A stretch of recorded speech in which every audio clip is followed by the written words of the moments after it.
Where's Big Man? He didn't finish this in time. Didn't finish reading it. Too big? Hey, can we call him Connor? Oh, he's got the head. He's got a nice pate. Yeah, there you go. That's good. New Connor. New Connor. This episode of iFanboy is brought to you by Netflix and GoDaddy.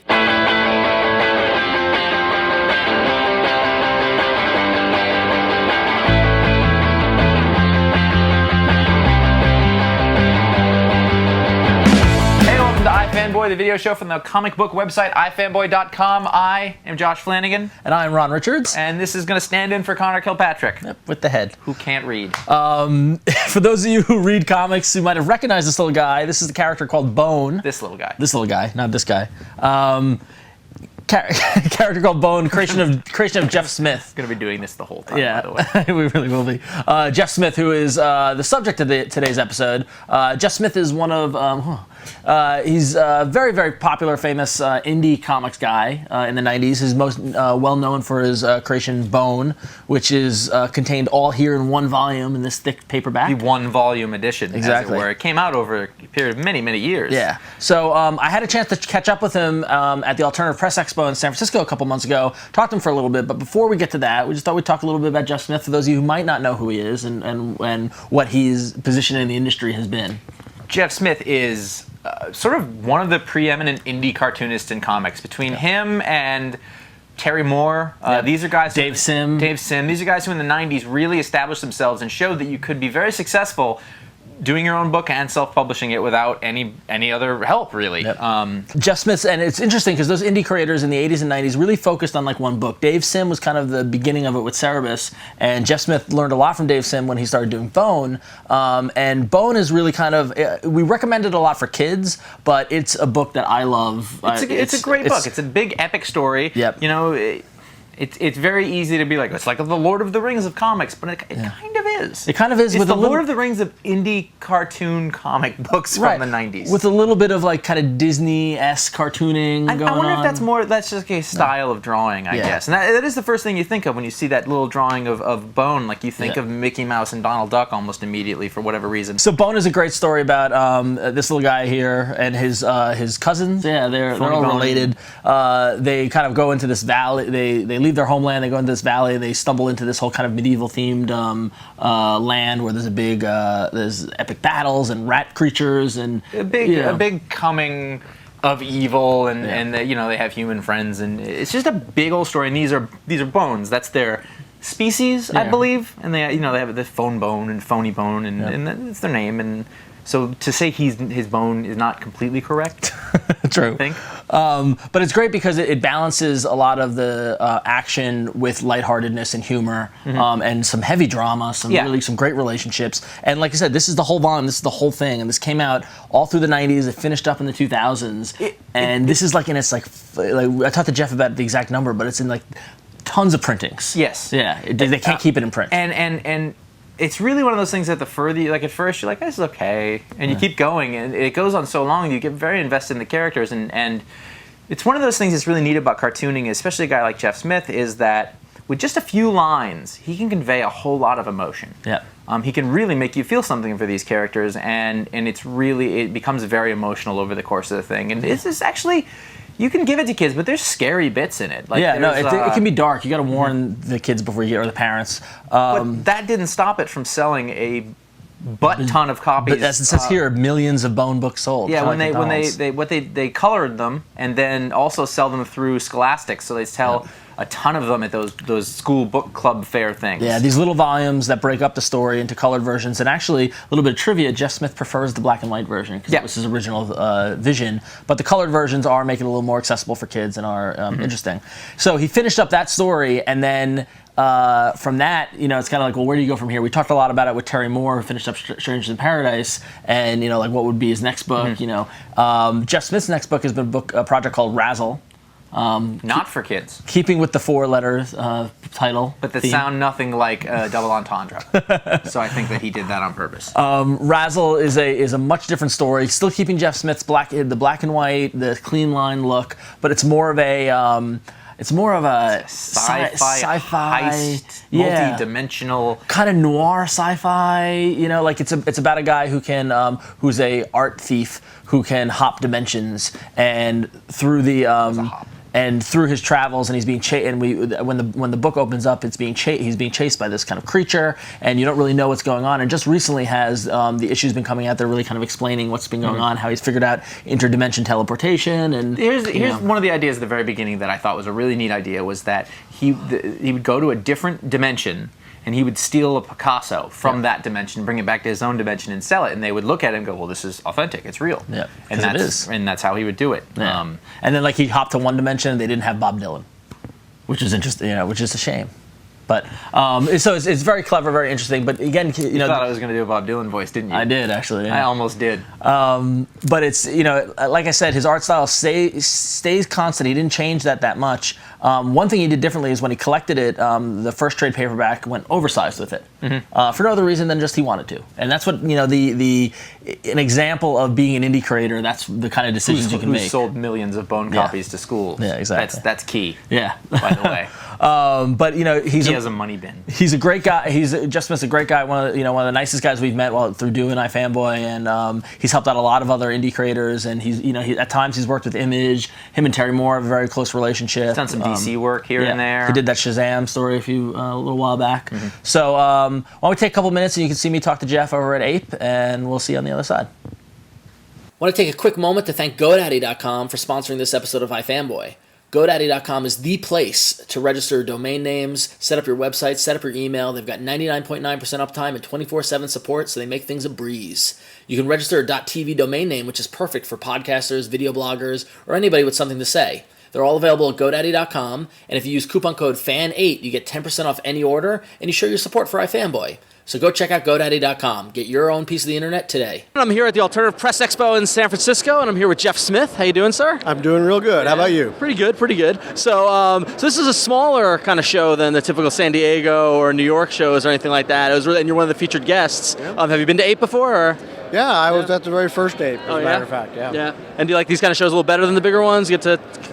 Well, they have different things that are good about them. Yeah. I mean, these shows are good because you've got a lot of young artists, you have a lot of diversity, a lot of quality. Right. I mean, you look around the room, there's like paintings and art prints, comics that are like almost like art objects, you know. But San Diego and those big shows, I like those because, you know, there's just huge crowds and there's lots of kids and, you know, it's just a lot of fun. Yeah. So I like them both. Cool, excellent. So we're well into the beginnings of Rasl.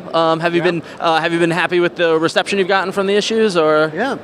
I mean, it doesn't sell like Bone, but I suppose I was kind of expecting that. But well, it's early. I think that it's got to just have some build, because what got me. I love Bone, and we've talked before. And, you know, I love that book, but it was just such similar to what Terry Moore did with Echo. It was such a departure from what you would expect from Bone. Yeah, I think people were surprised. Yeah.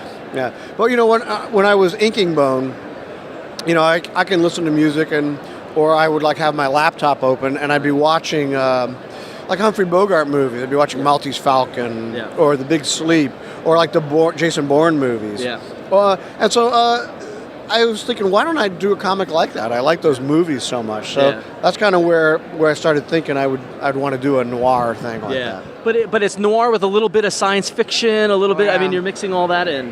Well, I'm a Blade Runner fan. Yeah, I dig that kind of stuff. So. Very cool. Yeah. So it's the release schedule of the issues have got you're doing it kind of quarterly at this point now, or Well, the first 2 years I did it 3 issues a year. Right. Yeah. But I've realized that it's difficult to build up any momentum, not only for the readers but for me. Right. And now all of a sudden the story in my head is like starting to get away from me. So I'm going to start next year. I'm going to do it bi-monthly, so I'll do like 6 issues a year. Cool. Because I can't keep up with the ideas. I got to get ahead of it again. So do you have the whole, like, do you know what the end point of Rasl is, or is this more of a flowing adventure? You do? Yeah. I kind of figured out the ending. Yep. And I know about 2 or 3 big points in it. And then there's some places in the middle there that I don't know what's going to happen. And I'm sure it'll be really horrible when I get to them. But So when you reprinted the trade paperback, you went kind of a different route with the larger format. What was the decision behind that? Well, I've always wanted to do a really large, oversized book. Yep. And I thought this kind of black and white film noir would look good, like a big pulpy comic. But I have to deal with the realities of what retailers want to sell and stuff. So we may eventually. I want that big one, so I'm making them. Yeah. But I may eventually, when it's done, start collecting them again in some smaller sizes that are a little easier for the retailers to deal with. Yeah, personally, I loved it when I saw it because it was huge. It was great, but I could see some of the retailers that were either they don't like what they don't know, or well, I think they do know their customers, and they're telling me that customers don't have the kind of boxes and bags for them, so they don't want to buy them. They're difficult to put on the shelves and all that kind of stuff. Yeah. Well, that's fine. Yeah. I'm still going to print them, and I have a set on my shelf. That's cool. Look, you're a self-publisher. That's what you get to do. I can do that if I want. So throughout the whole convention season, some great news about Bone, that we're going to get some new Bone material. Yeah. How's that all laying out? Well, quite a bit, actually. I finished the regular series in color with Scholastic, and it did very well. Yeah. And they wanted some more, but I don't want to do any more. But I did have a bunch of related material, short stories I'd done that weren't used in the big part of the book, and we're going to use those. We're going to take those stories and color them. I'm going to build new linking material. Cool. So I think we'll have one more nice big color book that'll bring all the Bone material into the canon in color, and then I'll be done. And you're collaborating with some other creators on it too, right? I mean, you're not doing all the writing and drawing for it, right? Oh no, on that well, no, there is another writer who's Tom Snigoski, who did Stupid Rat Tales. Yep. Stupid Rat Tales will be folded into this new book that'll be called Bone Tall Tales next summer. Does it blow your mind that all these years later people still can't get enough Bone? I mean, it's how many printings is that one volume on now? The big one's on. We're just going back for the press for the 14th printing. Jeez, 14 printings. We're doing the 14th printing right now. That's amazing. Yeah. And I don't know how many printings the Scholastic books have gone through. They've gone through the roof. So. Yeah, that's great. That's excellent. Well, it makes me happy because I think of it. I drew that first page of the first issue of Bone in 1991, and I'm still getting paid for it. That's good. That's a good deal. And so, we're here at the Alternative Press Expo. There's a lot of self-publishers, a lot of small publishers going.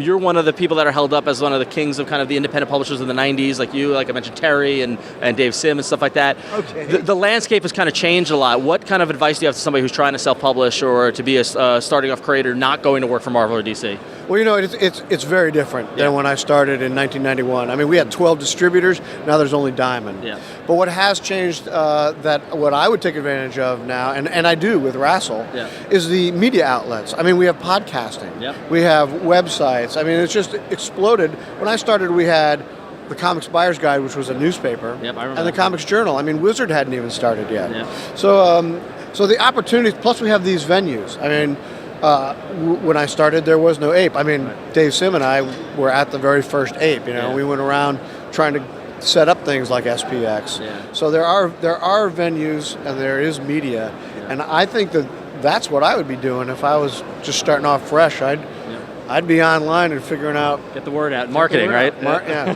Cool. Well, not marketing. You shouldn't be. I've heard people.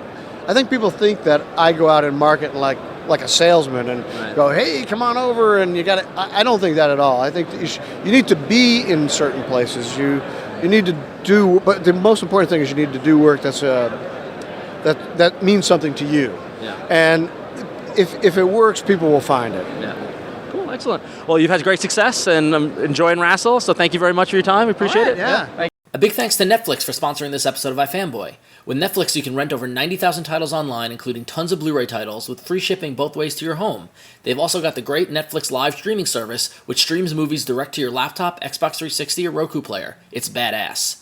Netflix plans start at $4.99, and as a new member, you get a no-risk 2-week free trial membership. So check it out at www.netflix.com/iFanboy. And be sure to remember to type in the www when using this URL. Yeah, so as you can see, Jeff Smith's super nice guy. I was really glad he had some time at the Alternative Press Expo, which is a great show in San Francisco to check out if you're ever there. But he's like the king of that show. Yeah, well, it's perfect for that alternative kind of indie comics. But he is their god. Yeah.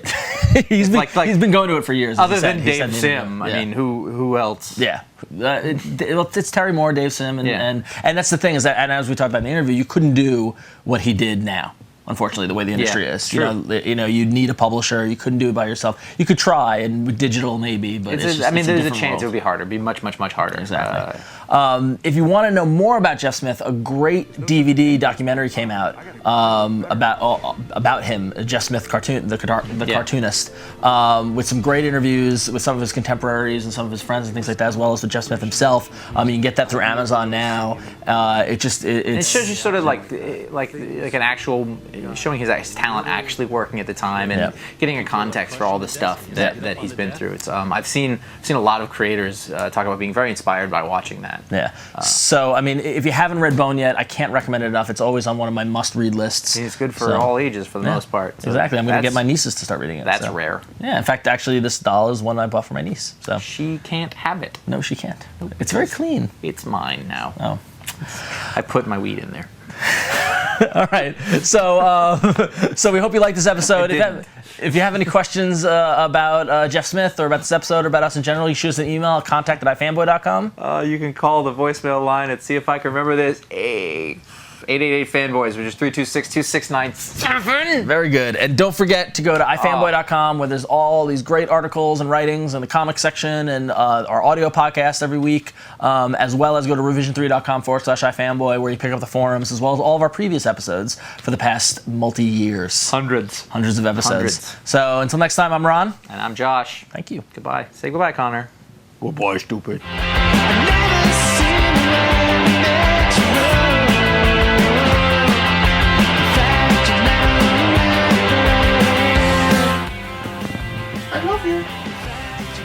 It's not Elmo. Hi, Josh.